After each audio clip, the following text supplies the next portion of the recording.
All right, guys, good afternoon. Welcome aboard to the aftermarket recap. It is 5 p.m. Eastern Standard Time. My name is Carlos Garcia, founder and CEO of G.A.R Capital. Thank you so much for taking time out of your day to join me today and every afternoon, 5 p.m. Eastern Standard Time, here on the G.A.R Capital YouTube channel. Bottom right-hand corner of your screen, click on that black logo.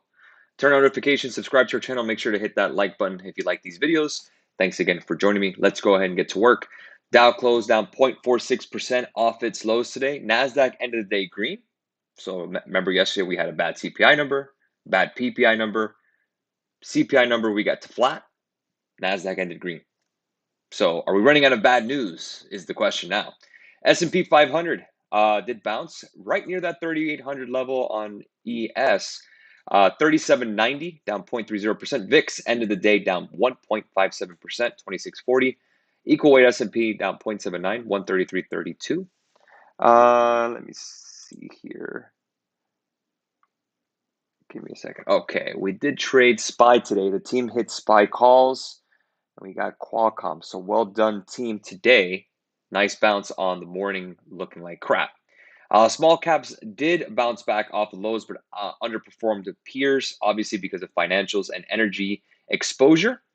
Moving on to high yield credit, down about 0.19%. Investment grade, down 6.64%. Bonds were sold off. Yields did bounce to 2.960 on the short end, 10-year yield. TLT down 0.82% today, 115.49. Crude oil up 0.18%. Did bounce off that level. Remember we were talking about that 90 to 85 level. We were going to retest that on oil. We got it. Nice little bounce. Obviously, the dollar needs to fade a little bit, but we did breach that 200-day moving average on the daily, right around 93.43. We got to around 90.69. I already have my exposure on Chevron. I definitely want to add some more. So let's see where oil ends up tomorrow, and we'll move forward. Gasoline futures down 1.48%.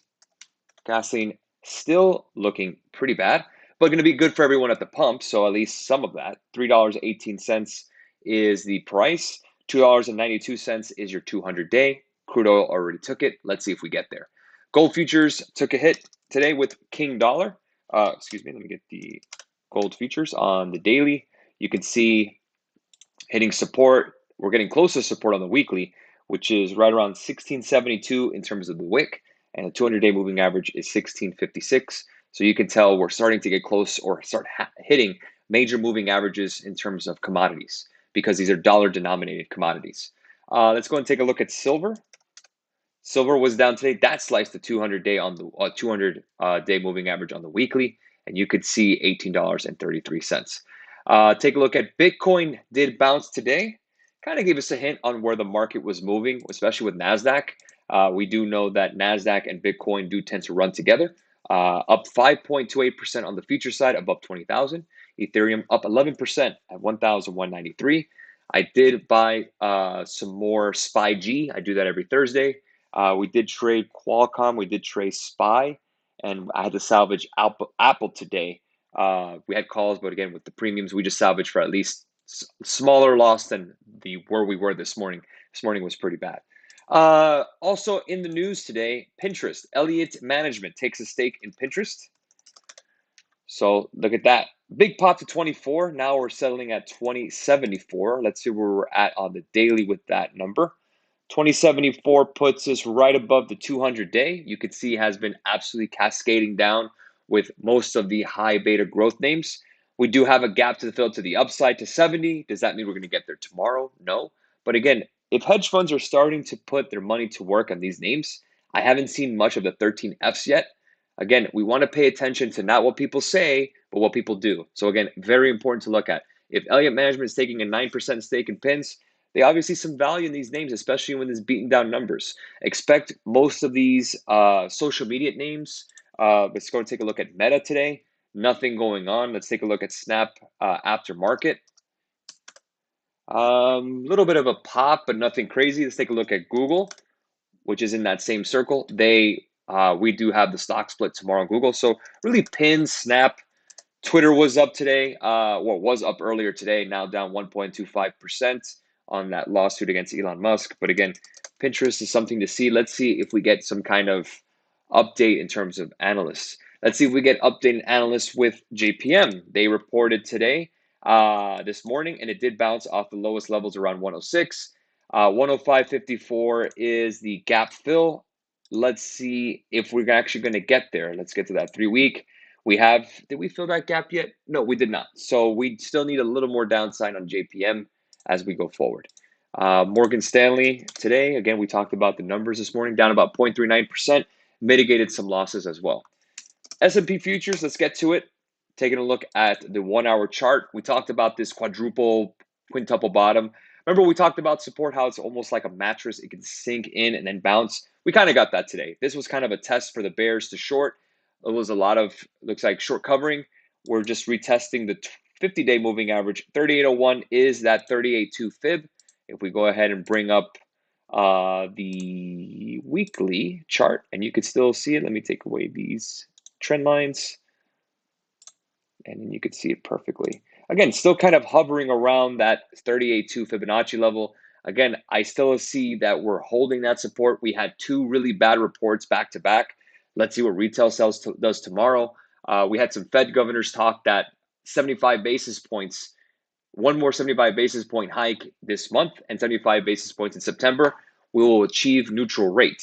That was repeated today. Let me go ahead and get my Bloomberg up for you. Let me go ahead and actually read you the headline. So here's the headline on Bloomberg. I want to actually read it to you. This came from Bloomberg. The S&P 500 erased a slide that topped 2% as Fed Governor Christopher Waller and Fed Bank of St. Louis President James Bullard said they would back a 75 basis point hike in July after a hot inflation print. Remember, we were worried about 100 basis points, or kind of talking about that yesterday. So the other thing here was that, let's see if I can find that actual number. Let's see, we actually had Bullard talk about it, saying that 75 basis points will get us, one more 75 basis points, so 150 basis points will get us to actual neutral rate. Now, let's see if that actual statement holds water moving forward. But again, the long end of the curve in bonds are actually, they're falling. So again, we could see one more time on TNX. We're still rolling over. Now, again, we could have rolled over a little more. This is on the weekly chart. Let's go and bring up the daily on the 2-year. And again, kind of consolidating, but again, we still have more downside, possibly to around 26.89. That's 2.689%. But really, the ones that are really making a difference here is really the short end of the curve. I'm going to go and bring it up here on my Bloomberg. Let me see. This is a lot easier to use personally. Let me see if I can compare to the 2-year. And I'm going to go ahead and get the long end of the curve. I posted this as well on Twitter if you guys want to see it.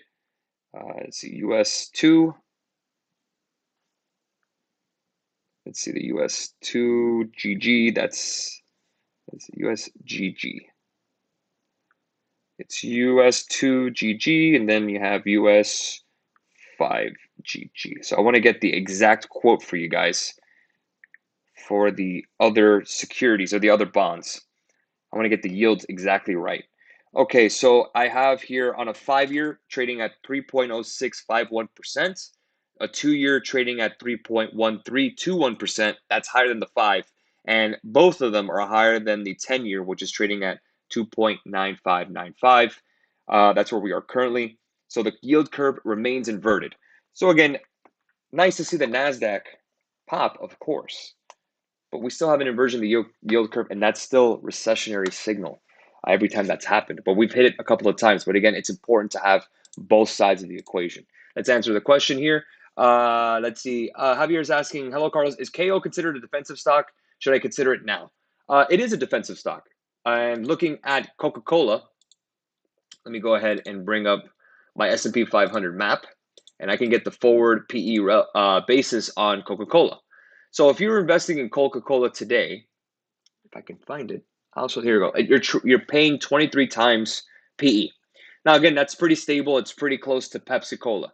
If you want to own it just for the yield and you're not concerned about growth, you just kind of want protection, KO is fine. The problem is that the consumer defensive names are just getting ahead of themselves. Procter & Gamble is expensive, trading at 23 times when the current market multiple is probably right around 16, 17. So you're paying that premium for Coca Cola giving you those dividends. So it's a little pricey here in terms of fundamentals.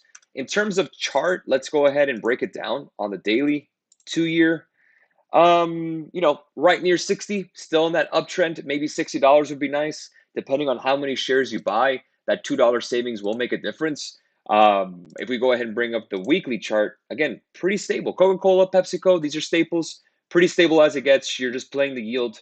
I would say 60 to 59 would be a nice buy target. You have some major moving average support there of the 50-day moving average on the weekly. So kind of look at that as probably your buy zone. If you wanted to buy here on slight weakness, KO is not going to be bad. KO, Procter and Gamble, Costco, Walmart, those names are fine long term. In regards to consumer staples, I bought some Target weeks ago on that dip from the earnings guidance to the downside. So I can understand looking for some opportunity in some consumer staples as you go along. Thank you for the question, Javier.